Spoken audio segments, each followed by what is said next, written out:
Sa labas ay may malakas na bagyo at sobrang lamig. Pero ako ay nanonood ng isang live stream na sayaw mula libong taon mamaya, kasama ang aking mga magulang at kapatid na lalaki na nakaupo at kumakain ng hotpot. Puno ng tawanan ng silid. Sa pagtingin sa tahimik nilang mga mukha ngayon, hindi ko maiwasang maalala ang araw na iyon. Iyon ang araw kung kailan nagsimula ang lahat ng pagbabago. At iyon din ang unang pagkakataon na nalaman ko na mayroon palang koneksyon sa pagitan ng libong taon. Noong panahong iyon, bata pa ako, isang lehitimong anak na babae ng pamilya Shen na marunong lamang ng mga gawaing pambabae. Tahimik akong nakaupo sa tabi ng bintana at nagbuburda ng panyo. Ang pulseras na jade na minana sa pamilya sa aking pulso. Biglang kuminang ng walang babala. Pagkatapos noon, narinig ko ang boses ng isang babaeng hindi ko kilala. Nagpakilala siya bilang Liu Yuning. Siya raw ay isang manggagawa mula sa ika-21 siglo, 1,000 taon mamaya. At sinabi niya na ako ay isang babaeng karakter sa nobelang sinusundan niya. Noong una, inakala ko na ito ay isang guni-guni. Agad kong pinahinto ang aking pagbuburda. Dahan-dahan kong tinapik ang pulseras na jade. Ilang beses ko itong sinubukan. Hanggang sa eksaktong inilarawan niya ang mga kagamitan sa aking silid. Saka lamang ako naniwala na ang pulseras na ito ay talagang nag-uugnay ng dalawang magkaibang panahon. Biglang naging apura ang tono ni Yuning. Chingchi, may seryoso akong sasabihin sa iyo. Sa isang buwan, magkakaroon kayo ng matinding bagyo ng niebe. Ang iyong nobyo na si Liu Chengyu ay sasamantalahin ng gulo at aagawin ang mga supply ng pamilya Shen. Sa panahong iyon, ang iyong mga magulang at kapatid ay mamamatay ng malupit at ang pamilya Shen ay mawawasak. Nakaramdam ako ng matinding takot. Namatay ang aking katawan. Nang manginig ang aking kamay, natusok ako ng karayom. Ang patak ng dugo ay tumama sa pulseras na jade. Agad na naglabas ang pulseras ng nakakasilaw na puting liwanag. Mula kay Yuning ay narinig ang isang sigaw. Nagmamadali akong yumuko. Biglang may lumitaw na kakaibang kahon sa mesa. Yan ang KFC pamilyang Baldeco. Puno ng pagkagulat ang boses ni Yuning. Di ko inaasahan na makapagpadala ng gamit ang pulseras. Tinitigan ko ang biglang lumitaw na KFC pamilyang Balde. Mula sa pulseras, narinig ko na naman ang paghanga ni Yuning. Saka ko lang naunawaan. Maaari pala tayong magpadala ng gamit sa pamamagitan ng pulseras. Kinuha ko ang bordadong panyo. Inilagay ko ito sa mahinang liwanag ng pulseras. Pinatry ko sa kanya kung matatanggap niya. Sa susunod na segundo, dumating. Narinig ko ang kanyang gulat na sigaw. Natanggap ko! Nasa kamay ko na ang panyo. Pinapadalhan ko siya ng isa pang gamit. Biglang may lumitaw na kakaibang hugis na tasa sa mesa. Ito ay thermos. Kapag nilagyan ng mainit na tubig, matagal itong mainit. Hinawakan ang malamig na thermos. Medyo gumaan ang loob ko. Totoong posible ang pagpapadala ng gamit. Bago pa man lumipas ang saya, naalala ko ang matinding bagyong niebe na binanggit ni Yuning. Bumalik sa isip ko ang kalunos-lunos na kalagayan ng pamilya. Hinawakan ko ang pulseras at nagmamakaawa akong humingi ng tulong. Matapos tumahimik, nagmungkahi si Yuning ng pagtutulungan. Magtulungan tayo. Ipadala mo sa akin ang lahat ng alahas, antigo, at mga pintura. Ibebenta ko yan dito sa modernong panahon para makabili ng mga panlaban sa kalamidad. Para mailigtas kayo, wala akong pag-aatubili. Pumayag ako agad. Sige, basta mailigtas ang pamilya. Gagawin ko ang lahat. Ganito. Kami ni Yuning ay nagkasundo sa kabila ng 1,000 taon. Tinitigan ko ang termos at pamilyang Balde sa mesa. Biglang lumakas ang loob ko. Isang planong mag-imbak para iligtas ang pamilya sa loob ng 1,000 taon. Mula sa sandaling ito, opisyal nang nagsimula. Alam ko, ito marahil ang tanging pag-asa ng aming pamilya. Walang puwang para sa pagkakamali. Ato, pagkatapos ng tipan, natatakot si Yuning na hindi maniwala ang aking pamilya, kaya nagpadala muna siya ng ilang modernong gamit. Ilang pakete ng tinapay at ilang piraso ng hand warmer. Daladala ko ang mga ito. Dumiretso ako kina tatay, nanay, at kapatid kong si Shen Qingyan. Noong una, nang makita nila ang mga kakaibang bagay, nagmukha silang nandidiri. Sinabi nilang, naloko ako, hindi ako nakipagtalo. Binuksan ko ang isang hand warmer at idinikit sa pulsuhan ni nanay. Pagkalipas ng ilang sandali, uminit ang hand warmer. Nagulat si nanay at tinanong kung anong kayamanan iyon. Talagang uminit. Binuksan ko rin ang tinapay at pinatikim sa kanila. Habang sila'y mausisa, ikwinento ko ang tungkol sa jade bracelet, ang pagkakakilanlan ni Yuning, at ang babala ng malakas na snowstorm. Isinalaysay ko ng detalyado. At dahil sa mga modernong gamit na ebidensya, unti-unting nawala ang pagdududa sa kanilang mga mukha. Agad na nagpasiya si tatay na mas mabuting maniwala na lang kaysa hindi maniwala. Susuportahan ka namin ng buo. Kahit anong halaga ang gastusin mo, dapat mong protektahan ang buhay ng buong pamilya. Tumango naman ang kapatid ko at sumang-ayon. Sinabi niyang aalagaan niya sina tatay at nanay. Nang makita ko kung gaano sila nagtutulungan, bumigat man ang pakiramdam ko. Kalahati na lang ang alalahanin. Pero hindi ko alam kung ang mga gamit na ito talaga bang sapat para sa hindi pangkaraniwang snowstorm na iyon. Naniwala sina tatay, nanay, at kapatid ko. Matapos ang babala ng sakuna, kumilos kami agad. Nag-imbentaryo kami ng mga ari-arian. Sagana ang pamilya Shen. Puno ng ginto, pilak, at alahas ang bodega. Mga antigong bagay, pintura, at cash. Pagkatapos ng diskusyon ng pamilya, napagpasyahan na mag-iwan ng kaunting cash at pang-araw-araw na alahas. Ang iba ay ipinadala kay Yuning para ibenta. Malinaw ang aming mga tungkulin. Inayos ko ang mga alahas at pintura. Ang kapatid ko ang nagdala. Sina tatay at nanay ang naglista at nag-verify. Abala ang lahat sa bodega. Pero sa gitna ng gulo, nagkamali. Nagpabaya ang kapatid ko at hindi sinasadyang na ipadala ang isang hindi ginagamit na spitoon. Nagsisi siya, nagalit si tatay at sinabing pabaya siya. Kinabahan din ako. Susubukan kong humingi ng tawad nang biglang narinig ang masayang boses ni Yuning. Chingchi, antigo na ba itong spitoon? Sa modernong panahon, ito ay isang bihirang antik. Malaki ang halaga nito. Lahat kami nakahinga ng maluwag. Tumawa kami at nagpatuloy sa pagpapadala ng mga ari-arian. Habang inaayos ko ang isang tumpok ng jade pendants, bigla kong naalala ang sinabi ni Yuning. Kunin ni Liu Chengyu ang mga gamit ng pamilya Shen sa panahon ng snowstorm. Biglang bumigat ang aking pakiramdam. Sa tuwing naaalala ko na si Liu Chengyu ay sasaktan ng aming pamilya sa panahon ng blizzard, napagpasyahan ko na makipaghiwalay sa kasunduan ng kasal ng maaga upang maiwasan ang mga problema sa hinaharap. Samantala, nagpadala ako ng mga tao upang lihim na alamin ang kanyang mga iskandalo. Matagal na siyang may ibang babae sa labas at lihim na inilipat ang ari-arian ng pamilya Liu para gastusin niya. Nang dumating ang pamilya Liu para pag-usapan ang petsa ng kasal, sinamantala ko ang pagkakataon at naghanda ng isang piging sa bahay. Inanyayahan ko ang mga kilalang tao at mayayaman sa bayan. Sa piging, si Liu Chengyu ay nagkunwaring maamo at mapagmahal pa rin. Xingqi, isang buwan na lang, ikakasal na tayo. Tutuparin ko ang pangako na protektahan ka at ang pamilya Shen habang buhay. Ngumiti ako ng may paggutya. Inilabas ko ang mga sulat niya sa kanyang kabit at ang mga talaan ng inilipat na ari-arian ay inihagis ko sa mesa. Protektahan mo ako habang buhay? Ano ito? May iba kang babae sa labas. Ang lambing mo sa akin ay peke lang. Hindi ba? Ang mga tao sa paligid ay biglang nagkagulo. Si Liu Chengyu ay galit at nag-aalala. Ngunit wala siyang ebidensya para tumutol. Kaya, napilitan siyang umalis, kasama ang kanyang pamilya, na nahihiya. Ang aking ina ay marahang nagsabi, "Hindi ba masyado kang pabigla-bigla?" Umiling ako at sumagot, "Mas mabuti nang matapos ng maaga." Habang pinapanood ko silang umalis, nakaramdam ako ng malaking ginhawa sa loob. Ang pamilya Shen ay tuluyan ng humiwalay sa pamilya Liu. Inalis ang pinakamalaking panganib. Ngunit hindi ko inaasahan na si Liu Chengyu ay hindi titigil doon. Pagkatapos ng kontrobersiya sa pagpapaalis ng kasal, ang aming pamilya ay abala pa rin sa pagpapadala ng mga ari-arian. Hindi nagtagal, si Yuning ay naghatid ng masayang balita na natanggap na niya ang lahat ng ipinadala namin at abala sa pagbebenta ng bawat isa. Espesyal niyang binanggit ang gintong pulseras na ipinadala ko. Xingqi, ang gintong pulseras mo ay napakamahal. Napakataas ng presyo ng gintong ngayon. Ang pulseras na ito ay naibenta ng eksaktong 30,000 yuan. Nalito ako sa narinig. Ano ang konsepto ng 30,000 yuan? Wala akong kaalam-alam. Si Yuning ay tila nakita ang aking pagkalito. Agad niya akong kinonvert. Sasabihin ko sa'yo, gaano ba karami ang halaga ng isang tael ng pilak sa sinaunang panahon nyo? Sapat na ito para sa isang ordinaryong pamilya na mabuhay ng mapayapa sa loob ng ilang taon. Nabigla ako. Hindi ko inaasahan na ang isang ordinaryong gintong pulseras ay maaaring mapalitan ng ganoon karaming pera. Lalo akong nagpasalamat sa puso. Si Yuning ay naging mas kumpiyansa. Nagpatuloy si Yuning. Una, kumuha siya ng isang batch ng mga mamahaling alahas at ipinagpalit sa sanglaan ng 30 million. Pagkatapos ay nakipag-ugnayan siya sa mga kolektor ng antigong at ibinenta ang mga antigong kaligrapiya at pintura ng paisa-isa. Kahit ang spit-on na napadala ng mali ng kapatid ay binili ng kolektor sa halagang 100,000. Sinabi ni Yuning na marami na siyang napanood na mga maikling drama tungkol sa katapusan ng mundo. Alam niya ang kahalagahan ng mga supplies laban sa kalamidad. Pagkatapos makuha ang pera, agad siyang gumawa ng detalyadong listahan ng pag-iimbak. Prioridad ang pagbili ng mga materyales para sa proteksyon laban sa lamig at ilang mga bakal para sa depensa. Sabi niya, baka makatulong ito sa pagpapatibay ng aming taguan. Sa mga sumunod na araw, nagpunta siya sa iba't ibang mga supermarket at palengke, bumibili ng mga supplies ng maramihan. Sa bawat batch na binibili, ay agad na ipinapadala sa amin sa pamamagitan ng jade bracelet. Ako at ang aking kapatid ang tumatanggap at nag-aayos. Ang aming mga magulang naman ay nagpaplano ng paglipat ng villa. Lahat ay mabilis na umuusad, para lamang harapin ang paparating na malakas na bagyo ng nyebe. Si Yuning ay abala sa pag-iipon ng mga gamit sa modernong panahon para ipadala.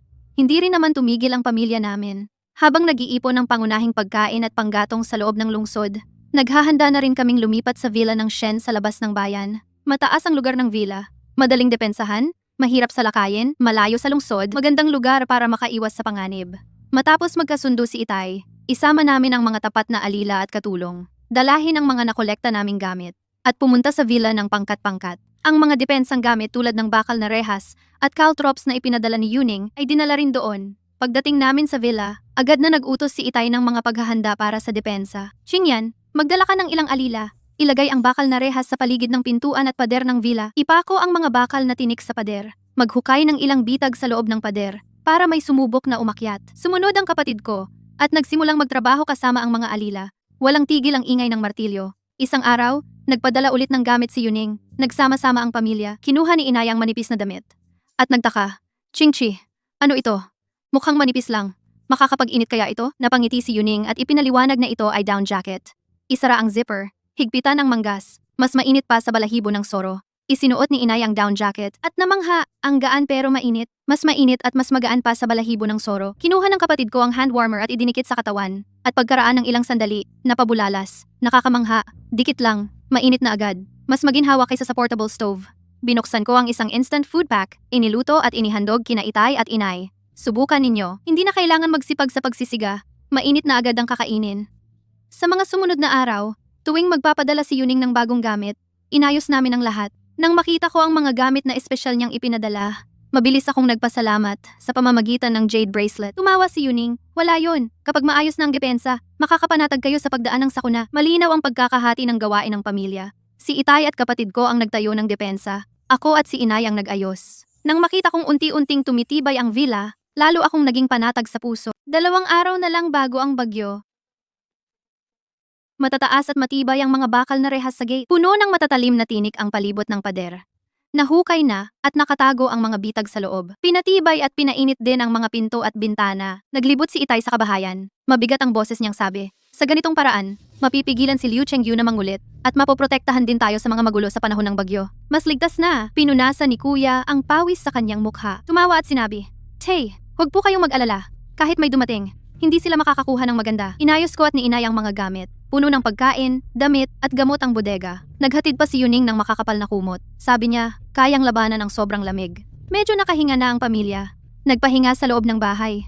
Uminom si itay ng mainit na tsaa. Biglang nagbago ang ekspresyon niya. Mabilis siyang tumayo. Nako! May naiwan pang alahas sa bodega sa lungsod. Iyan ang huling reserba natin. Nakalimutan naming ilabas. Tay, 2 araw na lang bago ang bagyo. Mapanganib bumalik sa lungsod. Baka huwag na lang kayong pumunta. Mabilis akong sumagot at pinigilan siya. Sumunod din si inay sa pagpigil. Pero matigas si itay, hindi maaaring iwan ang alahas na iyon. Sa kritikal na oras, mapapalitan ng mahahalagang gamit. Bababa ako at babalik agad. Hindi hihigit sa 4 na oras. Hindi ako magtatagal. Bago pa kami makapagpigil ulit, nagsuot na siya ng makapal na damit. Sumakay sa mabilis na kabayo at nagmamadaling pumunta sa lungsod. Tumayo kami sa pintuan ng bahay hanggang mawala siya. Puno ng pag-aalala ang puso namin. Sana, makauwi siya ng ligtas agad. Pero ilang sandali lang matapos siyang umalis, biglang lumala ang panahon na dati mahina lang ang nyebe. Hindi ko inaasahang dumating ang bagyo ng 2 araw ng maaga. Dumating ang blizzard ng 2 araw ng maaga. Naghihintay kami ng balisa sa villa. Bawat sandali ay napakahirap para kay itay. Natatakot akong hindi siya makauwi sa tamang oras. Habang nag-aalala ang lahat, isang pamilyar na figura ang lumitaw sa gitna ng bagyo. Ligtas na nakauwi si itay sa villa sa kabila ng blizzard. Ang pusong nababahala ng aming pamilya sa wakas ay ganap ng kumalma. Pagka-uwi ni itay ng ligtas, sumabog ng husto ang blizzard. Ang malalaking snowflake ay lumilipad-lipad. Wala pang 1 araw, umabot hanggang bukong-bukong ang snow sa labas ng villa. Bumaba ng husto ang temperatura. Humihip ang malamig na hangin at humahampas sa mga pinto at bintana.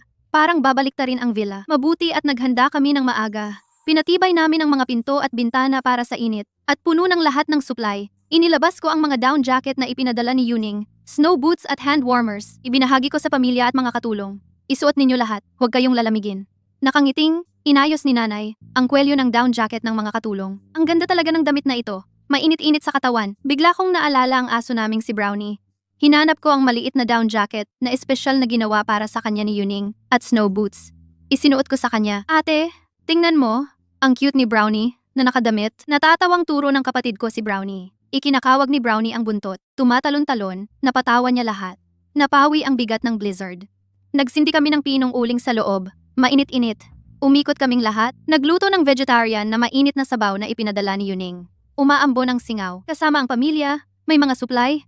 Kahit gaano kalakas ang blizzard, hindi kami natatakot. Hinawakan ni nanay ang kamay ko, mahinahon ang boses. Nakatingin sa blizzard sa labas ng bintana, nakikinig sa tawanan sa paligid. Kahit malamig ang panahon, puno ng kapanatagan ang puso ko. Ngunit hindi namin inaasahan ni Yuning na ang blizzard ay mas matindi kaysa inaasahan. Ang malakas na bagyo ng nyebe ay nagngangalit ng 2 linggo na. Ang nyebe sa labas ng villa ay lagpas na sa tuhod. Ang mga daan ay ganap na hinarang. Kahit ang mga ibon ay mahirap nang makita. Ang mas nakakabahala ay, sa labas, unti-unting nagkakagulo. Minsan ay naririnig ang mga sigaw ng tulong mula sa paanan ng bundok. Ang mga alila ay bumaba upang magsiyasat at nagulat na sa loob ng bayan at sa mga nayon sa paanan ng bundok. May mga grupo na ng mga taong nagnanakaw ng mga supply. Maraming magsasaka, dahil sa kakulangan ng damit at pagkain, ay namamatay dahil sa lamig at gutom. O kaya ay sumasali sa mga grupo ng magnanakaw. Si Itay ay nakatayo sa tabi ng pader ng villa, nakatingin sa direksyon ng paanan ng bundok. Puno ng pag-aalala ang kanyang mukha. Patuloy siyang bumuntong hininga. Mga kawawa namang tao, sa ganitong malakas na nyebe, paano sila mabubuhay kung walang supply? Nang makita ko ito, mabilis akong lumapit at hinila ang manggas ni Itay upang payuhan siya. Itay, alam ko po na mabuti ang inyong puso, pero masyado nang magulo sa labas. Ang mga magnanakaw ay hindi man lang pinapatawad ang mga magsasaka, nakakaunti ang supply. Kailangan muna nating protektahan ang ating sarili. Tumigil ako sandali at tinagdag. Si Yuning dati pa ay nagbilin sa akin. Marami siyang napanood na end of the world short dramas. At sinabi na sa ganitong kalamidad, madaling magkagulo. Kung mananatili tayong ligtas at poprotektahan ang mga kasama natin, saka lamang tayo magkakaroon ng kakayahang tumulong sa iba sa hinaharap. Si nanay ay lumapit din at sumang-ayon. Tama si Chingchi. Kung lumabas tayo ngayon ng walang pag-iisip, hindi lamang tayo makakatulong sa mga biktima, baka pati tayo ay mapahamak. Mabibigo natin ang bilin ni Binibining Yuning. Si Itay ay tahimik ng matagal. Sa wakas ay tumango na lamang. Ang kanyang mga mata ay puno ng pagkawalang magawa. Kahit na magulo sa labas, buti na lang at nag-imbak kami ng sapat na supply ng maaga. Ang depensa ng villa ay maayos na inihanda. Kaya ang pamilya ay nakakapamuhay ng payapa pa rin. Sa hapon ng araw na iyon, iminungkahi ni nanay na magluto ng nilagang gulay upang maalis ang lamig at dalamhati ng mga nakaraang araw. Sumang-ayon kami ng aking kapatid na lalaki habang kumakain kaming mainit-init. Ang pulseras na jade sa aking pulso ay biglang kumikinang ng mahina. Narinig ko ang nangangamba na boses ni Yuning. Puno ng pagmamadali ang kanyang tono. Chingchi, may masamang balita. Sa paanan ng bundok, isang grupo ng mga tampalasan ay nagtipon-tipon. Nakawan na nila ang isang nayon doon ng mga supply. Ngayon ay patungo na sila sa inyong villa. Tiyak na target nila ang inyong mga supply. Nabigatan ng aking dibdib. Agad na tumayo ang aking kapatid na lalaki. Seryoso ang kanyang ekspresyon. Pupunta na ako upang tipunin ang mga alila at suriin ang mga depensa. Isang biglaang krisis. Ang sumira sa panandaliang kapayapaan. Agad na kumilos ang aming pamilya. Handa sa anumang mangyari. Buti na lang nagbabala si Yuning. Kumilos agad tayo. Mag-set up ng mga pananggalang. Tingnan ng mga kasambahay ang bakal na tinik sa pader at mga bitag sa loob. Ihanda ang mga pana na nakatago. Namigay ang aking kapatid ng mga armas. Binigyan ang bawat kasambahay ng pana at mahabang espada. Ako naman ay nagsuri ng mga supplies. Tiyaking sapat ang mga gamit para sa lamig at emergency. Handa sa anumang biglaang pangyayari. Lahat ay maging alerto. Bantayan ang bawat daan. Kung may makita ng mga gangster, iulat agad. Huwag kumilos ng mag-isa. Pinaalalahanan ko ang mga kasambahay. Sumang-ayon ang mga kasambahay ng sabay-sabay. Hindi nagtagal. Sa labas ng bahay ay may ingay ng mga yapak at sigawan. At tunog ng mga pamalo na humahampas sa lupa. Mabilis na nagbalita ang isang kasambahay. Ang mga gangster ay nasa labas na ng bakal na gate. Ang pinuno ay ang taong nagtanim ng galit matapos akong makipaghiwalay. Ang pinsan ng pamilya Liu na si Liu San na may sama ng loob. Tumingin si Liu San sa akin. Nasa baywang ang kanyang mga kamay. Sumigaw siya sa loob ng gate. Shen Chingchi. Hindi ko akalain na nagtatago ka rito at nagpapasarap. Kung matalino ka, ibigay mo ang mga supplies. Kung hindi, papasukin ko ang mga tao ko. Susunugin ko ang iyong bahay. Malamig kong binalaan si Liu San. Ang bahay ay mahigpit na binabantayan. Payo ko, umalis ka na. Kung hindi, panagutan mo ang kahihinatnan. Akala ni Liu San ay nagpapalaki lang ako ng apoy. Malamig na singhot. Inutusan niya ang mga lalaki niyang umatake sa akin. Umakyat sa pader. Kunin ang mga gamit. May parte ang bawat isa. Agad na dumagsa ang mga lalaki sa ilalim ng pader. Hirap na umakyat sa tuktok ng pader. Pero nang hawakan nila ang pader, sinaksak sila ng mga bakal na tinik at sumigaw sila sa sakit. Dumugo ang kanilang mga kamay. Sunod-sunod silang nahulog mula sa pader. Nang makita ito ni Liu San, nagngalit siya sa galit. Inutusan niya, kung hindi makaakyat, sirain na lang ang pintong bakal. Sige, pilitin ninyong sirain! Hindi ako naniniwalang hindi natin ito mabubuksan. Agad na pumaligid ang mga lalaki. Iwinawas-iwas ang kanilang mga pamalo. Pilit nilang binabangga ang pintong bakal. Ang pintong bakal ay umingay ng malakas. Boom boom. Nang makita ko ito, hindi na ako nagdalawang isip. Agad kong pinindot ang buton sa gilid ng pader. Seryosong sabi ko, gawin na! Na-activate ang mekanismo. Mga siksik na palaso ay lumabas mula sa mga siwang ng pader sa magkabilang gilid ng pintong bakal. Diretso patungo sa mga lalaking sumisira ng pinto. Ilang lalaki ay hindi nakaiwas. Natamaan ng palaso at bumagsak. Sumigaw sila sa sakit. Ang iba pang lalaki ay takot na takot. Sunod-sunod silang tumalon mula sa pader. Nagkagulugulong tumakas. Nang makita ito ni Liu San, nagnalit siya sa galit pero wala siyang magawa. Tinitigan niya kaming masama ni Shen Qingqi. Hintayin mo ako. Babalik ako. Pagkatapos, kasama ang natitira niyang mga lalaki, tumakas sila ng takot. Nakatingin sa kanilang mga likod na tumatakas. Lumabas ang paghinga ng aming pamilya. Ang mga alila ay sumigaw sa galak. Alam ko sa aking isip, ito lang ang unang pag-atake. Hindi titigil si Liu San. Kailangan pa rin naming maging alerto. Protektahan ang pamilya at ang mga gamit. Lalong lumalakas ang bagyo. Noong nag-imbentaryo ako ng mga gamit sa bodega, biglang bumigat ang aking dibdib. Ang mga panlaban sa lamig at panggatong na inihanda ko ay hindi sapat para sa hindi inaasahang matinding bagyong ito.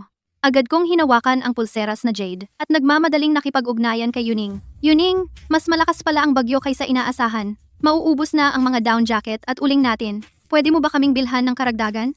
Mabilis na dumating ang boses ni Yuning. Medyo seryoso. Qingqi, alam ko na. Kakabasa ko lang ng mensahe. Tuloy-tuloy pa ang bagyo. Bibili ako agad. Dadalhan ko kayo ng maraming heater at panggatong. Huwag kang mag-alala, ibaba ko na. Lumapit sa akin si Inay, ang may-ari ng pulseras na jade.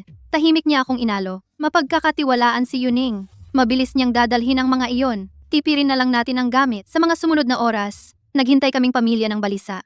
Hindi nagtagal, kumikinang ang pulseras na jade at sunod-sunod na dumating ang mga gamit. Pero karamihan sa mga ito ay hindi namin kilala. May mga parihabang tela, may manipis na kawad sa ibabaw, may mga metal na bagay din, may tayong sa ilalim. At may mga itim na bloke, mas matigas kaysa kahoy. May ilang bigkis ng tuyong sanga. Pinaglaruan ng kapatid ko ang metal na bagay. Nakasimangot siya. Ang bigat nito? Panlaban? Kaya ito sa lamig? Pampainit kaya ito? Muli kong hinawakan ang pulseras na jade. Tinanong ko si Yuning. Yuning, ano itong mga pinadala mo? Hindi namin ito kilala. Paano gagamitin? Yuning, sabihin mo sa amin, ang telang iyon ay electric blanket. Pwede itong magpainit. Ilatag sa kama para hindi ginaw sa pagtulog. Ang metal ay maliit na heater. Lagyan ng pinong uling at magagamit.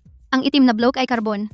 Matagal masunog at mainit, mas magaan sa kahoy. Natanggap namin ang karagdagang gamit mula kay Yuning. Tuwang-tuwa kami. Pero noong subukan naming gamitin, nahirapan kami. Ang electric blanket at ang heater ay hindi gumagana sa panahong ito. Natanggap namin ang electric blanket at heater na binili ni Yuning. Pero nahirapan kami dahil hindi namin alam kung paano gamitin. Iniisip namin kung ano ang gagawin. Biglang kumikinang ang jade bracelet. Narinig namin ang boses ni Yuning. Qingqi, namimili ako. Nagdala ako ng mga bagay na pampagana ng kuryente para sa inyo. Ipadala ko agad sa inyo. Kapag mayroon ito, magagamit na ang electric blanket at heater. Pagkatapos niyang magsalita, isang grupo ng mga kakaibang supply ang lumitaw sa bakuran. Isang mabigat na metal na bagay na may makapal na mga wire na nakabalot. Sa tabi nito ay ilang lata ng dilaw na likido. At mayroon ding manipis na tansong wire at bilog na bumbilya. At mga rolyo ng pinong wire mesh. Pinalibutan namin ang mga ito, mukhang naguguluhan. Kahit si tatay, na maraming alam, ay nakasimangot. Ano ba itong mga ito? Mukha silang kakaiba. Ngumiti si Yuning at ipinaliwanag na ang metal ay generator. Ang dilaw na likido ay gasolina. Ibuhos mo ito para makabuo ng kuryente. Ang tansong wire ay kable ng kuryente. Ang bumbilya ay ilaw. Ikabit sa kuryente at iilaw ito. Ang wire mesh ay pwedeng magpatibay ng pader. Mas ligtas. Ipapadala ko sa inyo ang manual. At tuturuan ko kayo kung paano gamitin. Hakbang-hakbang. Habang nagsasalita siya, isang manual na puno ng sulat ang naipadala sa amin. Kusang kinuha ng nakababatang kapatid ang manual. Sinundan niya ang paliwanag ni Yuning at ginamit ang generator. Ako at si tatay ay tumulong sa pag-abot ng mga gamit. Una, ibuhos ang gasolina sa tangke ng generator. Pagkatapos, hilahin ang lubid sa tabi para paandarin at ikabit ang mga kabel.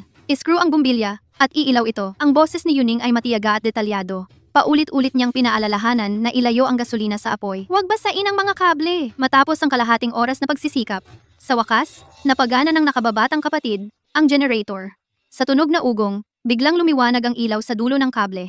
Ang mainit na dilaw na liwanag ay biglang nagliwanag sa buong bahay. Inon natin ang generator na ipinadala ni Yuning. Ang ilaw mula sa ika-21 siglo ay mas maliwanag kaysa sa lampara ng langis. At hindi rin nakakasilaw. Agad kong kinuha ang electric blanket at ikinabit ang wire. Hindi nagtagal, naging mainit ang electric blanket. Tiningnan ni nanay ang maliwanag na bahay at ngumiti. Ang convenient ng ilaw na ito. Hindi na kailangang magtrabaho sa dilim sa gabi. Ang mga alila ay pumaligid sa ilaw na may pagkamangha sa kanilang mga mukha. Nag-uusap-usap sila ng masigla. Matapos ayusin ang pagpapagana ng kuryente, pinamunuan ko si nanay at ang mga alila upang ilabas ang mga down jacket na ipinadala ni Yuning at sinimulan na baguhin ang mga ito. Pinakitid namin ang mga manggas ng down jacket, hinalinhang leeg, tinanggal ang sobrang dekorasyon, at ginawang istilong karaniwang isinusuot ng mga babae noong unang panahon. Mas mainit ito, kahit na nagngangalit pa rin ang bagyo ng Niebe. Ngunit dahil sa sapat na gamit na ipinadala ni Yuning, hindi lang kami nagutom o nanlamig. Bagkus ay nakaranas ng relatibong maayos na araw. Noong unang panahon, sa panahon ng matinding bagyo ng Niebe, Ang mga tao ay karaniwang kumakain lamang ng magaspang na pagkain at malamig na sabaw at may ilan pang ang namatay dahil sa lamig at gutom. Ngunit sa aming pamilya, nakakakain kami araw-araw ng mainit at iba't ibang pagkain. Isang araw, kinuha ko ang Chongqing hotpot base na ipinadala ni Yuning at nagluto ng hotpot. Nakatikim si nanay at lumiwanag ang kanyang mga mata. Ang bango nito. Masarap at maanghang. Mas malasa kaysa sa nilagang ulam natin. Si Qingyan naman ay mahilig sa instant noodles. Araw-araw siyang nagluluto ng isang mangkok na ipinares sa itlog at gulay na ipinadala ni Yuning at kumakain ng may sarap. Ang convenient ang noodles na ito. Ilang minuto lang, luto na, at napakasarap pa. Ako naman ay mahilig sa mga pastry na ipinadala ni Yuning. Araw-araw ay naglalabas ako ng ilang piraso at ipinares sa mainit na tsaa para tamasahin ng saglit na ginhawa. Sa bakanteng oras, nagbabahagi ang pamilya ng canned fruits, nagkukuwentuhan at nagbibiro. Ang mga alila at tagapaglingkod ay nakakakuha rin ng sapat na pagkain at panlamig. Wala na sa kanilang mga mukha ang dating pagkabahala. Nagbiro si Qingyan. Kung hindi dahil kay Yuning, malamang kumakain pa tayo ng tuyong pagkain ngayon. Ang aming pamilya, dahil sa mga gamit na ipinadala ni Yuning, ay masaya sa gitna ng bagyo ng Niebe. Ngunit hindi namin alam na may nagbabantay na naman sa amin. Patuloy pa rin ang bagyong Niebe. Ang snow sa labas ay lagpas na sa baywang. Wala na ang dating kinang ng pamilya Liu. At dahil sa iskandalo ni Liu Chengyu, walang tumulong sa kanila. Nabalitaan ko na naubos na ang kanilang supplies. Nang hapong iyon, dumating ang isang utusan upang mag-ulat na sinasabing sina Liu Ama at Liu Ina kasama si Liu Chengyu ay nasa labas ng villa at nagmamakaawang makipagkita. Mukha silang ginaw at gutom. Talagang kaawa-awa. Alam ko sa aking sarili na tiyak na wala na silang mapuntahan, kaya sila pumunta para humingi ng tulong. Pagbukas ko pa lang ng bakal na pinto, agad na sumugod si Liu Ina. Hinawakan ang aking kamay at nagkunwaring umiiyak. Qingqi, dahil sa ating dating kasunduan sa kasal, tulungan mo kami. Ilang araw na kaming hindi kumakain. Kung magpapatuloy ito, mamamatay na kami sa ginaw at gutom. Si Liu Chengyu ay nakatayo sa tabi, nakayuko at nagpapakaawa, ngunit sa kanyang mga mata ay may nakatagong kasakiman. Bigla kong binawi ang aking kamay at malamig na sinabi, ang kasunduan ay matagal nang kanselado. Hindi ko na pinarusahan ang mga masasamang gawa ng pamilya Liu. Mabuti na yon. At may lakas pa kayong loob na humingi ng tulong sa akin? Lumapit din si Itay at nagsalita ng mabigat. Wala kayong awang ipinakita sa pamilya Shen noon. Ngayon, nakarating kayo sa ganitong kalagayan. Kasalanan ninyo iyan. Nagbago ang mukha ni Liu Ina at tumigas ang kanyang tono. Shen Qingqi, paano ka naging ganyan kasama? Kung hindi mo kami tutulungan, mananatili kami rito at hindi aalis. Hindi na ako nagsalita pa. Inutusan ko ang mga utusan na palayasin sila.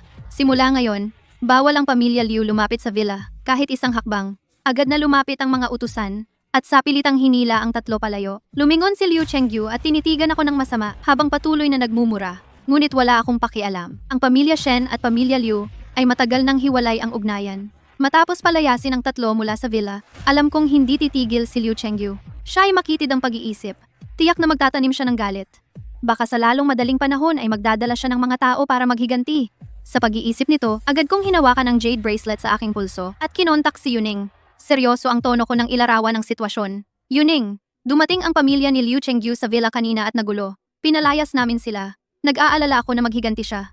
Ang ating depensa ay hindi pa sapat na matibay. Ang boses ni Yuning ay mabilis na dumating. Qingqi, huwag kang mag-alala. May inihanda na ako. Ipapadala ko sa iyo ang electric fence. Ipakabit mo ito sa mga utusan sa bakal na pinto at sa bakod. Kapag lumapit sila, makukuryente sila. Mas epektibo pa ito kaysa sa anumang butones. Naramdaman ko ang init sa aking puso at mabilis na nagpasalamat. Maraming salamat sa iyo. Yuning, kasama kita. Kampante ako. Pagkasabi ko pa lang, ilang rolyo ng manipis na wire mesh at isang maliit na generator, kasama ang isang installation manual, ay naipadala na. Agad kong tinawag ang aking bunsong kapatid. Ibinigay ko sa kanya ang lambat ng kuryente at ang mga tagubilin sa pag-install. Inihatid ni Yuning ang lambat ng kuryente. Mabilis tayong magsama-sama ng mga aliping lalaki. Ikabit natin ito sa bakal na pinto at sa bakod. Para maiwasan ang paghihiganti ni Liu Chengyu, kinuha ng aking bunsong kapatid ang mga gamit. Tumango siya at nagsabing, sige, aayusin ko na ito. Tiyakin kong maayos ang pagkakabit. Nakita ko ang aking kapatid at ang mga alipin na abala, at tiningnan ko ang lambat ng kuryente sa harap. Unti-unting bumaba ang aking pagkabahala. Sa pagkakaroon ng lambat na ito, kahit na si Liu Chengyu ay magdala ng mga tao upang atakihin, kaya nating harapin ng mahinahon at ipagtanggol ang ating tirahan at pamilya. Tulad ng inaasahan, makalipas ang 3 araw, ang tagapagbantay ay nagmamadaling nagulat na si Liu Chengyu ay nagtipon ng mga palaboy at masasamang loob, pati na ang ilang natitirang tauhan ng pamilya Liu. Umabot sa ilang dosenang tao, papunta na sa ating tirahan. May dala silang mga hagdan at tabla at iba pang kagamitan. Mukhang handa na sila. Agad kong tinipon si tatay, ang aking kapatid, at lahat ng alipin, at mabilis na inayos ang mga paghahanda sa labanan. Ang aking kapatid ay may dalang mga kasangkapan. Mabilis na sinuri ang lambat ng kuryente at ang mga switch. Seryosong sinabi na natuto si Liu Chengyu mula sa huling pagkakataon. Nagdala siya ng hagdan upang iwasan ang mga bakal na tinik at bitag. Kailangan nating bantayan ang tuktok ng pader. Huwag silang hayaang umakyat. Tinapik ni tatay ang mga balikat ng mga alipin at pinayuhan na maging alerto ang lahat. Ipagtanggol ang tirahan. Ito ay pagtatanggol sa ating sariling buhay at mga supply. Huwag magpanik. Tumango ako. At dagdag ko na ang bawat isa ay dapat gumanap ng kani-kanilang tungkulin. Bantayan ang kani-kanilang posisyon. Kapag lumapit ang kalaban, makinig sa utos ko at ng aking kapatid bago kumilos. Huwag kumilos ng mag-isa. Hindi nagtagal, sa labas ng tirahan, ay narinig ang malakas na sigawan at yabag. Si Liu Chengyu ay namumuno sa grupo. Galit na pumalibot sa bakal na pinto. Nakasukbit ang mga kamay sa baywang. Sumigaw sa amin na nasa pader. Shen Qingqi! Buksan ang pinto at sumuko na. Isuko ang lahat ng supply. Kung hindi, lulusob ako sa tirahan. Walang matitira, kahit manok o aso. Malamig kong tiningnan si Liu Chengyu. Ikaw ay matigas ang ulo. Noong nakaraan, pinatawad kita. At nangahas ka pang hamunin ako. Ngayon, ipapakita ko sa'yo. Ang tirahan ng pamilya Shen ay hindi lugar para sa iyong kalokohan. Ngumisi si Liu Chengyu ng mapanlait. Agad niyang inutusan ang kanyang mga tauhan na umatake. Isang malaking labanan ang biglang sumiklab. Lahat kami ay handa at nakabantay. Determinadong ipagtanggol ang aming tahanan. Sa utos ni Liu Chengyu, agad na sumugod ang kanyang mga tauhan at mga tulisan. May mga may dalang hagdan, pilit na umakyat sa pader ng villa. May mga may dalang tabla, sabay-sabay na binabangga ang tarangkahang bakal. Ang tarangkahan ay umalingaw-ngaw sa malakas na kalabog na ikinabingi ng mga tao. Kahit may ilang nadulas at nahulog sa bitag sa loob ng pader, sumigaw sila ng malakas. Ang iba ay hindi pa rin umatras. Ang kanilang mga mata ay puno ng kasakiman sa mga supply. Malamang na sobra na silang ginaw at gutom. Tumayo ako sa pader. Pinapanood ang magulong eksena. Muli kong binalaan si Liu Chengyu. Umalis ka agad kasama ang iyong mga tao. Kung hindi, hindi maganda ang kahihinatnan. Hindi naniwala si Liu Chengyu. Tumawa siya ng malakas at sinabi, Shen Qingqi, yan lang ba ang kaya mo? Bukod sa palihim na pana at bitag, ano pa ang alam mo? Sumuko ka na, para hindi ko na kailangang saktan ka. Sa sandaling iyon, ang unang grupo ng mga tulisan ay umakyat na sa pader. Dumaklot sila sa wire mesh, handa nang tumalon sa loob ng villa. Hindi na ako nagatubili. Sumigaw sa aking nakababatang kapatid sa ilalim ng pader. Buksan ang kuryente! Agad na pinindot ng kapatid ko ang switch sa gilid ng pader. Sa isang iglap, kumislap ang asul na liwanag sa wire mesh. May kasamang tunog na ziz. Ang mga tulisan na nasa pader ay hindi naka-react. Natumba dahil sa kuryente. Nahulo sila sa niyebe. Sumisigaw sa sakit. Hindi na sila nakatayo. Si Liu Chengyu at ang iba pa ay nakakita. Sobrang takot kaya nanginginig. Sunod-sunod silang umatras. May ilan na akala ay mangkukulam ako. Sumigaw ng bruha. At tumakbo palayo. Tumakbo sila. Namutla si Liu Chengyu. Tiningnan niya ang kanyang mga tauhang nakahandusay, saka ang kumikislap na wire mesh. Puno ng hinanakit, ngunit walang magawa. Tiningnan niya ako ng masama at tumakas kasama ang natitira niyang tauhan. Habang pinapanood silang lumalayo, lahat kami sa pamilya ay nakahinga ng maluwag. Ibinaba na rin ng mga tagapagbantay ang kanilang armas. Ngumiti ng may saya. Hindi kami binigo ng electric fence. Kahit na matagumpay naming naitaboy ang malawakang pag-atake ni Liu Chengyu, ngunit alam ko sa aking puso na pansamantala lamang siyang tumakas at hindi siya susuko ng ganoon lang.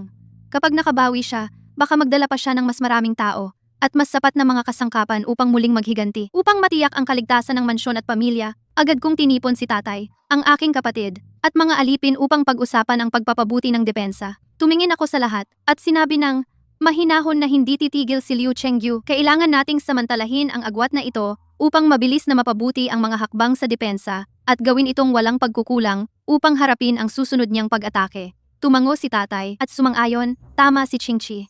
Hindi dapat mawala ang pag-iingat sa kapwa. Magtulungan tayo sa mga gawain at mabilis na kumpletuhin ang depensa. Pagkatapos, agad kaming kumilos. Ang aking kapatid, kasama ang ilang malalakas na alipin, ay nagdagdag ng proteksiyong lambat sa labas ng electric fence upang maiwasan ang sinumang umiwas sa electric fence at umakyat ng palihim. Nagdagdag din sila ng mga matutulis na tulos sa mga naunang hukay na bitag upang pataasin ang pinsala ng mga bitag. In-upgrade rin nila ang mga nakatagong pana at dinagdagan ang dami at abot ng mga pana upang mas mahusay na harangan ng mga kaaway. Ako naman ay nag-ayos muli ng schedule ng mga alipin na magsagawa ng 24 oras na rotating duty. Bawat oras ay may itinalagang tao na mag-inspeksyon upang matiyak na agad na matukoy ang galaw ng kalaban at hindi tayo mabigla.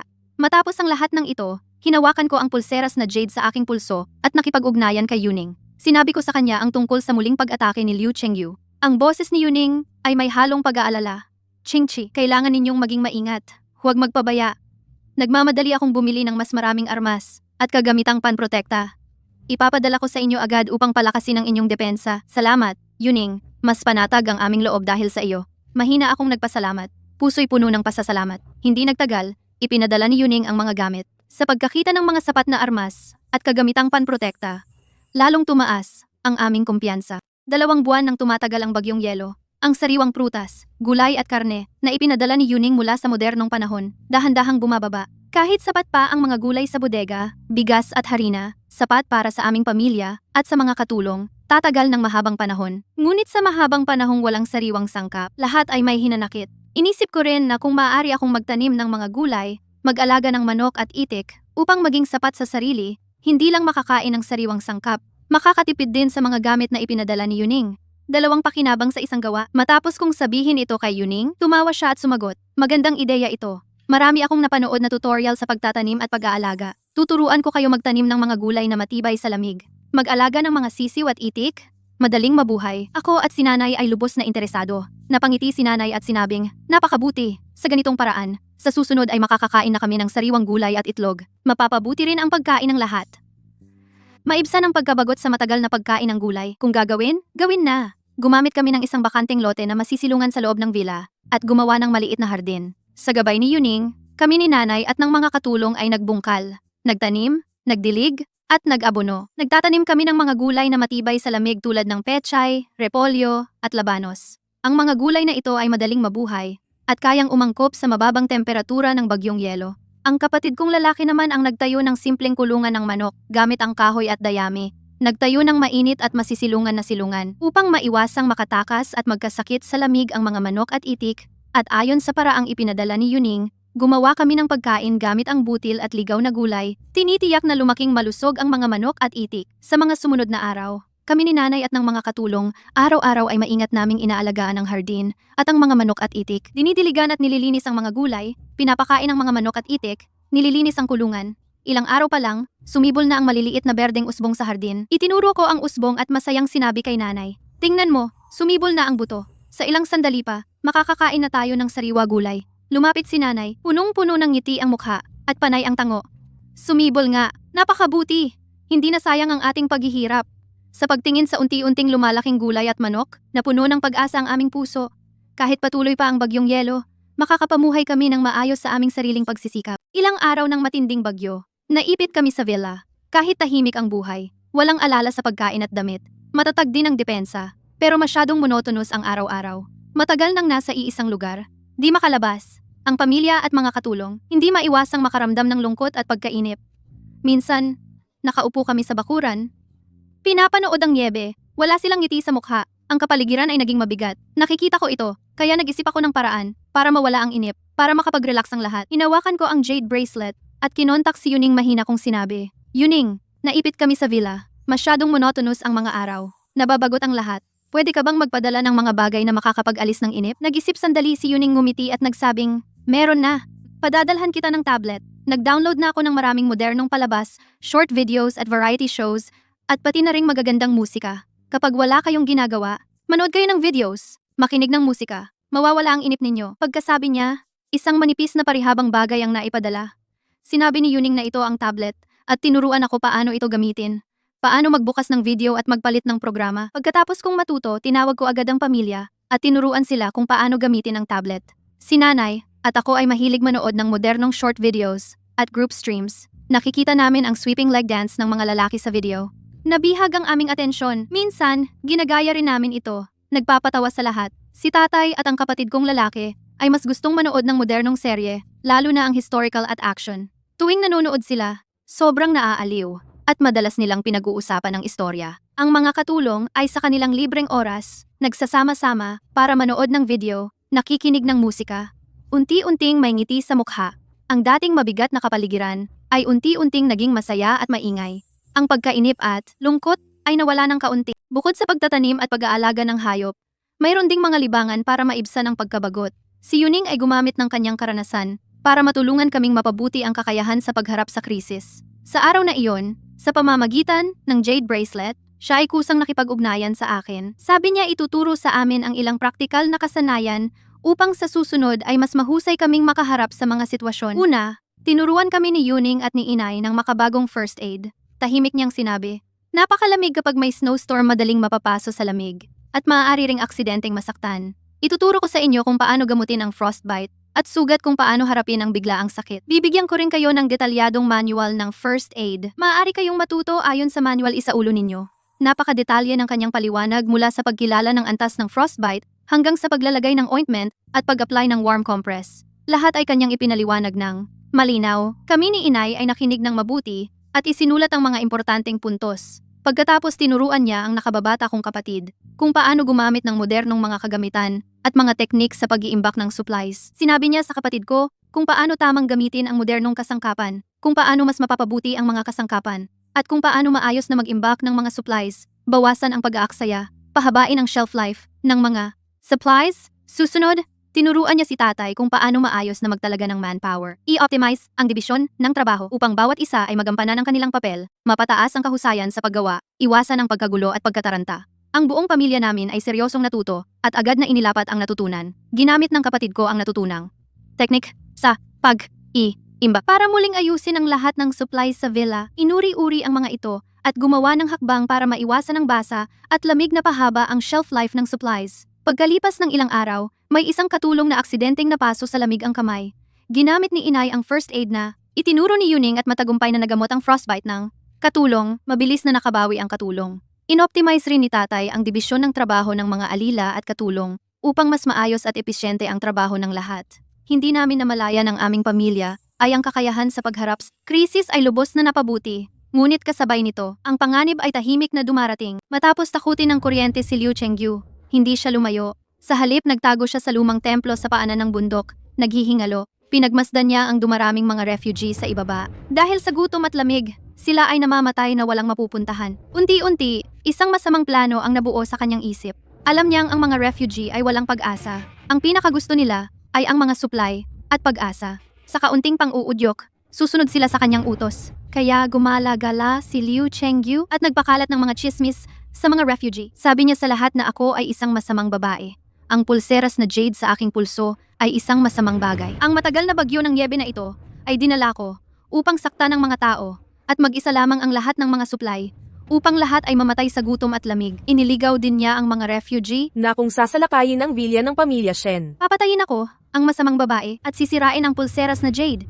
Titigil ang bagyo ng Niebe at makukuha nila ang sapat na mga supply. Makakaligtas sa taglamig at hindi na magugutom at lalamigin. Ang mga refugee, walang mapuntahan, ay nawalan na ng pag-iisip at lubos na naakit ng mga chismis ni Liu Chengyu. Lahat sila ay nagsabing sasali sa grupo ni Liu Chengyu at sasama sa kanya upang salakayin ang villa ng pamilya Shen. Sa loob lamang ng ilang araw, nakatipon si Liu Chengyu ng daan-daang tao. Napakalakas ng kanyang puwersa. Tiningnan niya ang kanyang grupo at ngumiti ng masama. Sa kanyang puso, nanumpa siyang sasalakayin ang villa. Papatayin ako at kukunin ang lahat ng mga supply. Gaganti sa akin at sa pamilya Shen. Papagbayarin tayo. Isang hapon, ang bantay na nasa duty ay nagulat muli ng nagmamadali. Nag-aalala ang kanyang boses. Binibini, Ginoo, binata, masama ang balita. Si Liu Chengyu, kasama ang daan-daang refugee, ay papunta na naman sa villa. Mas malakas ang kanyang puwersa kaysa dati. Nabigatan ng aking puso, alam kong darating din ang inaasahan. Sa pagkakataong ito, galit na galit si Liu Chengyu. Ang layunin ay hindi lang ang mga supply, kundi pati ang aking buhay. Pinamunuan ni Liu Chengyu ang daan-daang mga refugee at mabilis na nakarating sa labas ng mansyon na pinalibutan ang mansyon ng makapal. Ang mga refugee ay may dalang mga pamalo at bato at sila ay sobrang galit. Sumigaw sila na patayin ang bruha at kunin ang mga gamit. Ang ingay ay nayanig ang langit at lupa. Nakakatakot pakinggan. Ako, si tatay, si kapatid, at si nanay ay tumingin sa madilim na tao sa labas. Kahit medyo kinakabahan kami, hindi naman kami nataranta. Sa mga oras ng kagipitan, dapat tayong manatiling kalmado para makaisip ng solusyon. Huminga ako ng malalim at mabilis na nagtalaga ng mga gawain. Sinabi ko sa aking pamilya at mga kasambahay, tatay, ikaw ang mamamahala sa mga kasambahay, bantayan nang mabuti ang pader at bakal na pinto. Siguraduhing hindi makapasok ang mga refugee. Huwag silang hayaang lumapit. Kapatid, ikaw ang bahala sa mga electrical trap at switch, handa sa anumang laban. Kapag lumapit sila, i-activate agad ang mga trap. Nanay, ihanda mo ang mga first aid supplies kung may masaktan agam-agad. Kokontakin ko si Yuning, sabihin ko sa kanya ang krisis para magpadala siya ng mga gamit at isipin kung paano malalantad ang kasinungalingan ni Liu Chengyu upang malutas ang krisis. Sige, susundin ka namin. Sabay-sabay na tumugon sina tatay. Kapatid at nanay agad silang kumilos. Ayon sa aking plano, bawat isa sa kanilang tungkulin. At nagsimulang kumilos. Lumapit si tatay sa mga kasambahay at malakas na nag-utos. Lahat kayo, Mag-ingat, ipagtanggol natin ang ating tahanan. Kung magtutulungan tayo, tiyak na matatalo natin ang mga kaaway. Sumagot ang mga kasambahay, nang sabay bawat isa ay handa na may matatag na mga mata. Mabilis na tumakbo si kapatid sa tabi ng trap at inilagay ang kanyang mga kamay sa switch habang nakatitig sa mga refugee sa labas. Start, handang i-activate ang electrical trap at switch. Hinawakan ko ang pulseras sa aking pulso at agad na nakipag-ugnayan kay Yuning. Ang aking tono ay apurahan, ngunit mahinahon. Yuning. Masama ang sitwasyon. Inudyok ni Liu Chengyu, ang daan-daang refugee, na muling atakihin ang mansyon. Hindi lang nila gusto ang mga gamit, gusto rin nila akong patayin. Magpadala ka agad ng mga supplies, mas marami, mas mabuti. Ang boses ni Yuning ay apurahan din. Kaya huwag kang mag-alala, bibili ako agad ng supplies, at ipapadala ko sa'yo. Kailangan yung manatili, huwag kayong maaksidente. Pagkatapos ng tawag, tiningnan ko ang mga refugee sa labas at nag-isip ng tahimik. Kailangan kong ilantad ang kasinungalingan ni Liu Chengyu para magising ang mga refugee upang malutas ang krisis sa ugat nito. Nang makita ni Liu Chengyu na ayaw naming buksan ang pinto at ayaw naming sumuko, agad niyang inutusan ang mga refugee na atakihin ang gusali, nang galit na galit. Ang mga refugee ay nalinlang ng mga chismis, hindi pinapansin ang panganib. Sumugod sila ng maramihan. Ang iba ay nagtayo ng hagdan at sinubukang umakyat sa pader ng buong lakas. Ang iba ay may dalang patpat at bato, pilit na sinasalpok ang bakal at ibinabato sa pader, at may iba pang sumubok na umikot sa bakod para makapasok. Bagamat ang electric fence at mga nakatagong pana ay nakapatay ng ilang refugee, pero napakarami ng mga refugee. Isang alo ng bumagsak, isa pang alo ng sumugod. Marami pa ring nakaakyat sa pader. Napakadelikado ng sitwasyon. Sa mismong sandali ng panganib, biglang kumislap ang jade na pulseras. Ang mga gamit na ipinadala ni Yunin ay dumating sa oras sa gusali. Maraming tinapay at mineral water ang laman. Nang makita ko iyon, natuwa ako sa puso. Kumuha ako ng isang tinapay. Sumigaw ako ng malakas sa mga refugee sa labas ng pinto. Ang boses ko ay matatag at malinaw. Tigilan na ninyo ang pagkalinlang kay Liu Chengyu. Hindi ako bruha. Ang pulseras na ito ay hindi rin mahiwagang bagay. Ang malakas na bagyong ito ay natural na kalamidad lamang. Wala itong kinalaman sa akin. Gusto lang kayong gamitin ni Liu Chengyu upang agawin ang mga gamit ng pamilya Shen at bigyang kasiyahan ang kanyang sariling pagnanasa. Wala siyang pakialam kung mamatay kayo o mabuhay. Upang patunayan ang kanyang sinabi, inutusan ko ang mga alila na kunin ang tinapay at mineral water at itapon ang bawat isa sa labas ng gusali upang ipamahagi sa mga refugee. Nang makuha ng mga refugee ang tinapay, agad silang kumain ng nagmamadali at sakim. Ang lamig sa kanilang katawan ay unti-unting nawala. Ang galit sa kanilang puso ay dahan-dahang humupa. Tumingin sila sa mga gamit sa kanilang kamay at tumingin din sa akin na nasa pader. At tumingin kay Liu Chengyu na galit sa gilid. Unti-unti nilang pinagdududahan ang sinabi ni Liu Chengyu. Ang lakas ng atake ay unti-unting humina. Nang makita ito ni Liu Chengyu, nagngangalit ang kanyang mga ngipin sa galit. Ngunit wala siyang magawa, sumigaw na lamang siya sa mga refugee na ipagpatuloy ang pag-atake. Pagkasabi niya, biglang kumislap ang jade bracelet sa aking pulso. Pagkatapos, maraming down jacket ang dahan-dahang bumagsak mula sa langit. Nakatambak sa nyebe ng villa, parang isang maliit na bundok ng nyebe. Nang makita ito ng mga refugee, natulala sila agad. Tumigil sila sa kanilang mga ginagawa. Tiningnan ko ang mga nagulat na refugee sa labas ng pinto. Sumigaw ako sa kanila, huwag kayong mag-alala. Ito ay mga down jacket. Lahat para sa inyo. Isuot ninyo ito. Hindi na kayo magyayelo. Sabay kong inutusan ang mga katulong na buksan ang bakal na pinto. Ibinigay namin ang mga down jacket, isa-isa sa mga refugee. Pinayuhan ko sila. Bawat isa ay may isa. Magsuot na kayo agad. Huwag kayong magkasakit sa lamig. Tinanggap ng mga refugee ang mga down jacket. Isinuot nila ng maingat. Ang tela ay makapal at magaan. Agad na nawala ang lamig sa kanilang katawan. Tiningnan nila ang mga down jacket na bumagsak mula sa langit at tumingin sa akin. Puno ng paggalang ang kanilang mga mata. Hindi alam kung sino ang unang lumuhod. Sumigaw ng malakas.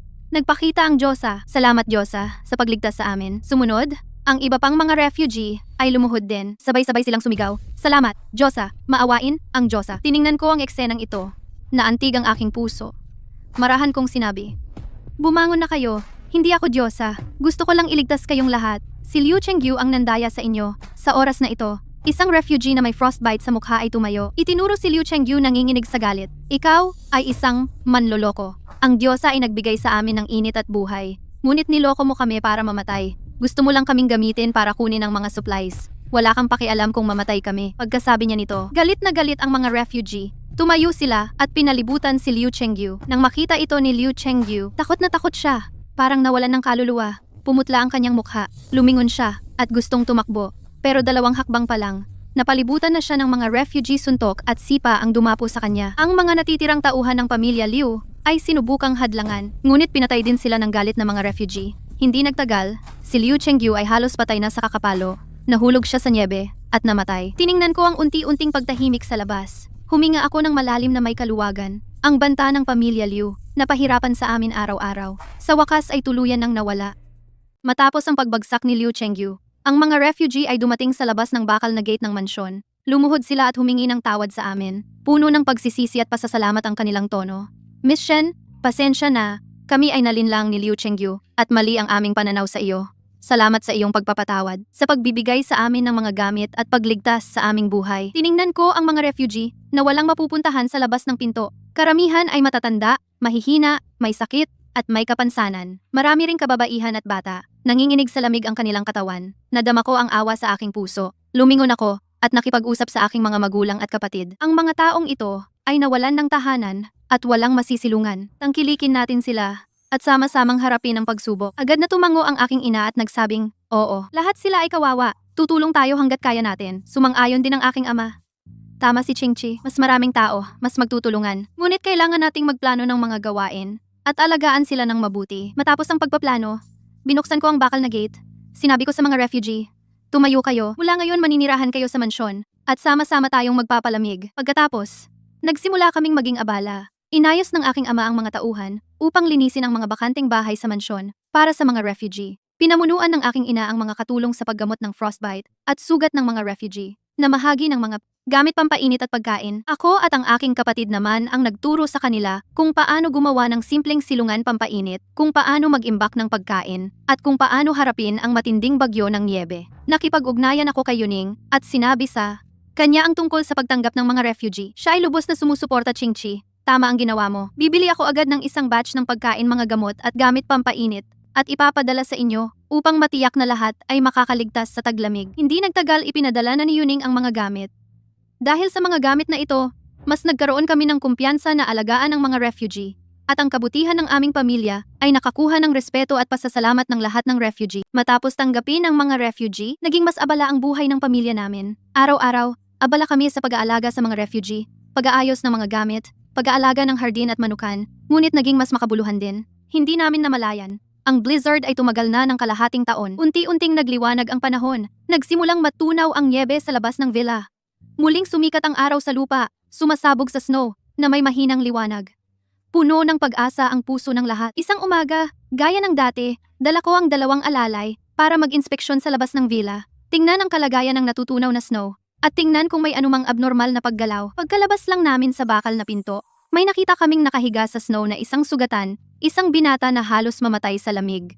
Mabilis akong lumapit at yumuko para suriin ang kanyang kalagayan. Nakasuot siya ng mamahaling damit kahit puno ng dugo at dumi. Sira-sira, pero kitang-kita pa rin ang pambihirang aura. May bahid ng dignidad sa kanyang mga mata. Hindi siya mukhang anak ng ordinaryong pamilya. Hindi na ako nag-isip pa. Agad kong sinabi sa alalay, bilisan nyo, buhatin nyo siya pabalik sa villa. Hanapin si nanay at ang mga katulong para gamutin siya agad. Hindi dapat mag-antala. Agad lumapit ang mga alalay. Maingat na binuhat ang binata at sumunod sa akin papasok sa villa. Pagbalik namin sa villa, agad siyang dinala ni nanay ng mga katulong para punasan ang katawan at gamutin ang mga sugat. Ako naman, hinawakan ng jade bracelet para kontakin si Yuning sa nag-aalalang boses. Yuning, may nailigtas kaming binata sa labas ng villa. Sugatan, nakasuot ng mamahaling damit. Tulungan mo akong alamin kung sino siya. Matapos tingnan ni Yuning ang plot ng nobela, ang kanyang boses ay may pagkagulat, mabilis na sumagot. Chingchi, ang binatang ito ay ang Crown Prince Xiao Jingyuan. Dapat ninyo siyang alagaan ng mabuti, huwag sasama ang loob niya. Nang gilalas ako sa loob, hindi inaasahan na ang nailigtas namin ay ang Crown Prince. Nang malaman naming na si Xiao Jingyuan, ang prinsipe ng kasalukuyang dinastiya, ang aming nailigtas, ang aming pamilya ay lubos na pinahalagahan ang kanyang sitwasyon. Agad kaming nagbahagi ng mga gawain para alagaan siya. Si inay ay nag-utos sa mga katulong na bantayan si Xiao Jingyuan sa kanyang silid para punasan ang kanyang katawan. Gamutin ang kanyang frostbite at iba pang sugat. Ginamit ang mga makabagong gamot na ipinadala ni Yuning para lagyan ang kanyang mga sugat, pampawala ng pamamaga at sakit. At paminsan-minsan ay inaayos ang kanyang kumot dahil natatakot na baka siya'y muling ginawin. Ako naman, ayon sa gabay ni Yuning, araw-araw ay nagluluto ng masustansyang lugaw para kay Xiao Jingyuan at sabaw para palakasin ang kanyang katawan. Nagpadala pa si Yuning ng mga nutritional supplement at iniutos na ibigay ito kay Xiao Jingyuan sa tamang oras para mas mabilis siyang gumaling. Ang aking kapatid na lalaki naman ang nagbantay sa labas ng silid ni Xiao Jingyuan. Inayos ang mga alipin na magpalit-palit sa pagbabantay para maiwasan ang sinumang manggambala, at tiyakin ang kanyang kaligtasan. Sa ilalim ng aming maingat na pag-aalaga, pagkalipas ng 3 araw, si Xiao Jingyuan ay unti-unting nagkamalay. Iminulat niya ang kanyang mga mata, tumingin sa amin na nakapaligid sa kanya. Ang kanyang mga mata ay puno ng pagtataka. Marahan siyang nagtanong, "Kayo bang nagligtas sa akin?" Tumango ako, at mahinang sumagot, "Oo, nakita ka namin sa labas ng aming mansyon, at iniligtas ka namin." Nang marinig ni Xiao Jingyuan ito, nagpumilit siyang bumangon upang magpasalamat. Si inay ay mabilis na pumigil sa kanya. "Mahina ka pa. Dali, humiga ka at magpahinga. Huwag ka nang magpaabala." Ang kanyang mga mata ay puno ng pasasalamat. "Maraming salamat sa inyong pamilya sa pagligtas sa akin. Ang inyong kabutihan ay napakalaki. Ako, ang prinsipe, ay hindi makakalimot nito." Sabay sabi nito, nakatuon ang kanyang paningin sa mga ilaw at maliit na araw sa loob ng silid. Puno ng pag-usisa. Ang mga bagay na ito ay kakaiba ang anyo. "Ano kaya ang mga ito? Naantig ang puso ko." Sumagot ng malabo. "Ito ang mga yamang minana ng aming pamilyang Shen. Ginagamit para sa init at liwanag. Hindi ko ibinunyag ang sikreto ng pulseras na Jade at ni Yuning." Bagamat may pag-aalinlangan pa si Xiao Jingyuan, hindi na siya nagtanong ng marami. Tumango lang siya ng bahagya. Sa titig niya sa amin, ay may dagdag na paggalang at pagkamausisa. Ikinuwento niya sa amin ang kanyang pinagdaanan. Nalaman ko na ang iba't ibang lugar ay sinalanta ng matinding blizzard. Ang mga tao ay nawalan ng tahanan. Hirap na hirap sila, kaya't siya ay nagpresinta sa kanyang amang emperador upang pumunta sa mga apektadong lugar at magbigay ng tulong. Ngunit sa daan, ay sinalubong siya ng isang matinding blizzard. Nahiwalay siya sa mga guwardiya at aksidenteng nasaktan ang kanyang binti. Nahimatay siya sa labas ng inyong mansyon. Buti na lang at iniligtas ninyo siya. Nang marinig iyon ng aking ama, agad niyang sinabi, "Ang prinsipe ay nagmamalasakit sa mga tao. Hinahamak ang sariling kaligtasan para magbigay ng tulong." Talagang kahanga-hanga. Tumango ako. "Ang prinsipe ay may mabuting puso. Tiyak na maaalala ng mga tao ang iyong kabutihan." Ngumiti si Xiao Jingyuan. Sa ilalim ng maingat na pangangalaga ng aming pamilya, unti-unting gumaling si Xiao Jingyuan, nakakabangon at nakakakilos ng normal na. Inaakay ko si Xiao Jingyuan sa loob ng mansyon habang nagpapaaraw. Ang mga guwardiya ay nagmamadaling dumating sa mansyon.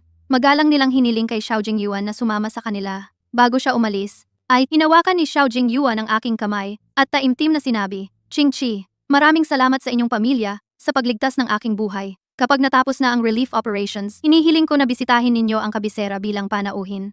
Umaasa ako na tatanggapin ninyo ang imbitasyon." Ang aming pamilya ay masayang pumayag. Habang pinapanood ang pag-alis ni Xiao Jingyuan kasama ang mga guwardiya, tahimik akong nagdasal sa aking puso na matagumpay niyang matapos ang relief mission. Nang maglaon, nalaman ko na pagkatapos bumalik ni Xiao Jingyuan, agad siyang nagsimula sa relief work. Ngunit ang mga supplies ay lubhang kulang. Ang relief operations ay mabilis na napunta sa kagipitan. Balitang nahihirapan si Xiao Jingyuan sa pagtulong sa kalamidad ay nakarating sa amin. Agad na sinabi ni tatay na ang Crown Prince ay nagmamalasakit sa mga mamamayan. Hindi natin kayang manood lang. Mabilis na mag-abuloy ng ilang supply para suportahan ang kanyang kamahalan.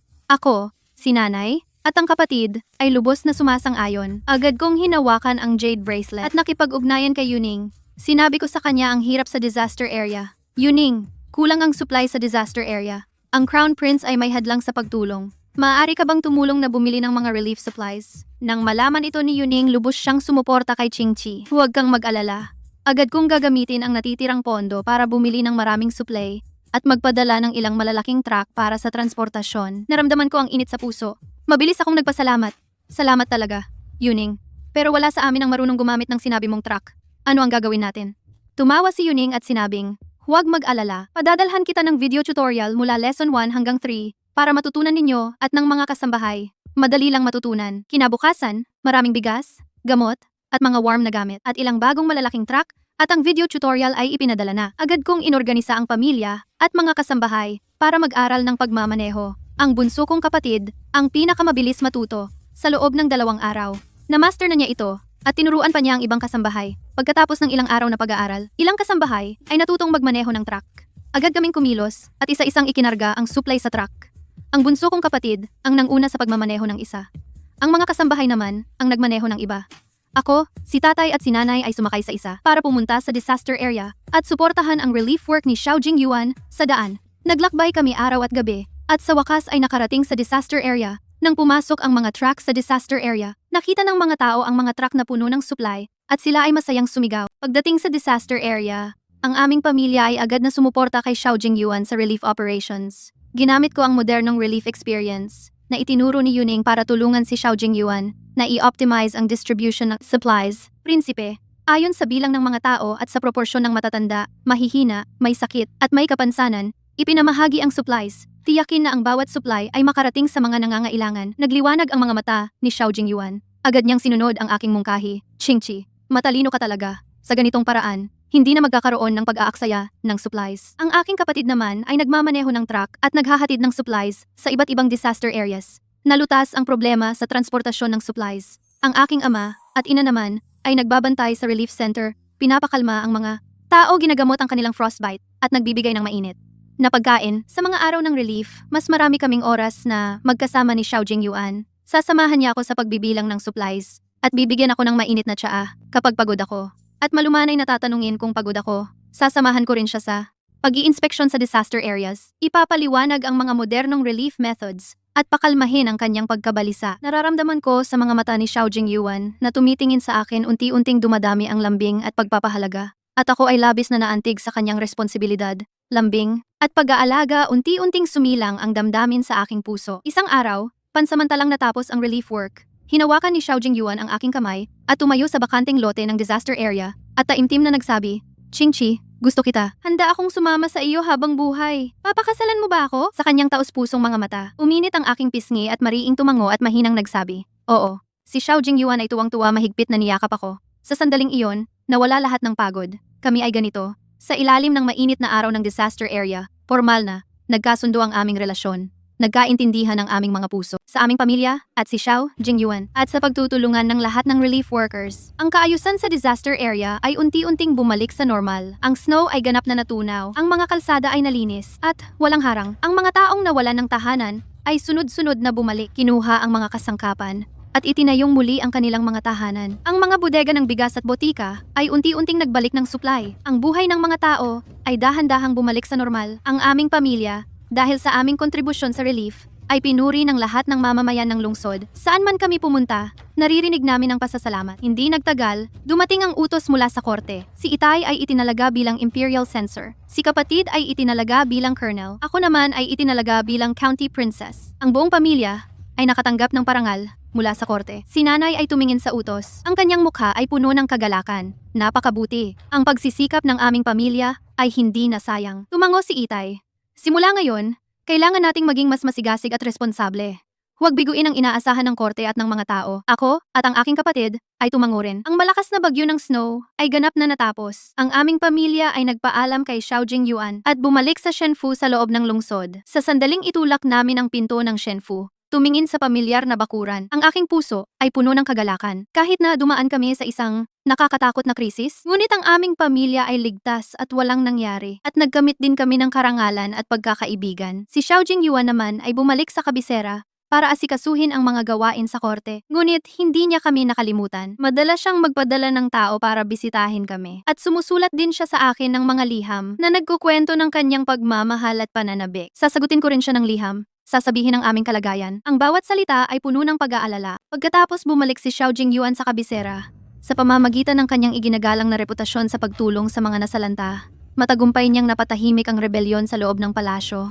Hinangaan ng matandang emperador ang pagganap ni Xiao Jingyuan sa pagtulong sa kalamidad at ipinamana ang trono sa kanya. Sa araw ng kanyang koronasyon, siya ay nakasuot ng damit dragon, matatag ang kanyang tindig, ang kanyang mga mata ay puno ng karangalan ng emperador, ngunit mananatiling malambing tulad ng dati. Pagkatapos maging emperador si Xiao Jingyuan, ang kanyang unang utos ay ang gawin akong reyna at pakasalan ako at dalhin sa palasyo. Sa utos ay nakasulat, "Si Shen Qingqi ay mabait at matalino. Iniligtas mo ako sa panganib. Tumulong ka sa akin sa pagtulong sa mga nasalanta. Ako ay labis na nasisiyahan. Gagawin kitang reyna. Pumili ng magandang araw para sa kasal." Nang matanggap ko ang utos, ako ay lubos na masaya. Ang aking mga magulang at kapatid ay masaya para sa akin. Sa araw ng pagpasok ko sa palasyo, dumating si Xiao Jingyuan ng personal upang pakasalan ako. Hinawakan niya ang aking kamay at malumanay na sinabi, "Qingqi, sa natitirang bahagi ng aking buhay, tutuparin ko na ikaw ay ligtas at payapa at ang pamilya Shen ay igagalang magpakailanman." Matapos maging reyna, hindi ko pa rin nakalimutan si Yuning at madalas akong nakikipag-ugnayan sa kanya sa pamamagitan ng jade bracelet. Minsan ay ipinapadala ko sa kanya ang mga sinaunang kayamanan at sutla bilang pasasalamat sa kanyang patuloy na tulong.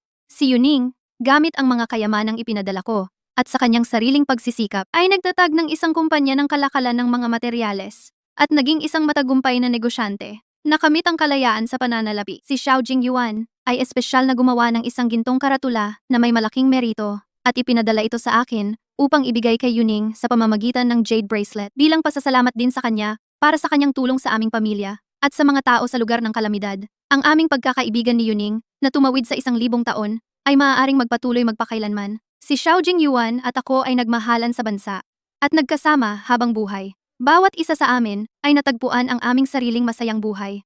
Ang hindi kapani-paniwalang pakikipagsapalaran na nagsimula sa isang snowstorm ay nagwakas ng perpekto. Mula ngayon, tagsibol at bulaklak na lamang ang darating.